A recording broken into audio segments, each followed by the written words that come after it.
आवड असली की सवड मिळते, हे मात्र खरं आहे. आता जाऊबाई मागे कितीही काम असलं ना, ते न चुकता रोज झाडाला पाणी वगैरे देत राहतात. कारण की आता खूप जास्त ऊन पडतंय, त्याच्यासाठी झाडाला पाणी वगैरे द्यायलाच पाहिजे. तर हे आहे ब्रह्मकमळ, खूप छान आहे. आणि आमच्या दारासमोर ना खूप झाडं वगैरे आहे. तुम्ही बघू शकता फळाचे, फुलाचे आणि वेगळे वेगळे पण आहेत. तर तुम्ही बघू शकता. तर हे आहे आंब्याचं झाड.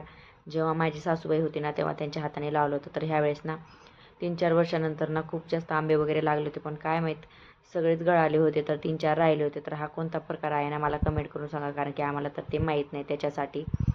तर आम्हाला ना आजच गेवराईला निघायचं होतं. कारण की आता माझी जाऊबाई पण आली होती आणि कबीरला पण सुट्टी नव्हती त्याच्यासाठी. आणि मग ह्यांना टाईम होता त्याच्यासाठी मग झोळी वगैरे बांधली होती झाडाला. आता गावाकडे खूप जास्त ऊन आहे आणि मग झाडाखालीच बसायला छान वाटतं. मग तिथं झोळी वगैरे बांधली होती. तर मग आम्हाला आजच निघायचं होतं.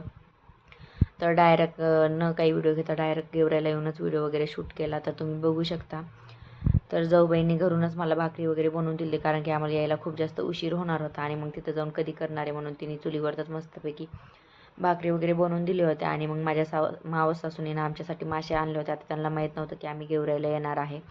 तर मग त्यांनी पण भाजी वगैरे बनवून दिली होती. तर मग आम्हाला इथंच येऊन जेवण वगैरे करून घेतलं. आणि तुम्हाला माझे व्हिडिओ आवडत असेल तर सबस्क्राईब करा. भेटा नेक्स्ट ब्लॉगमध्ये.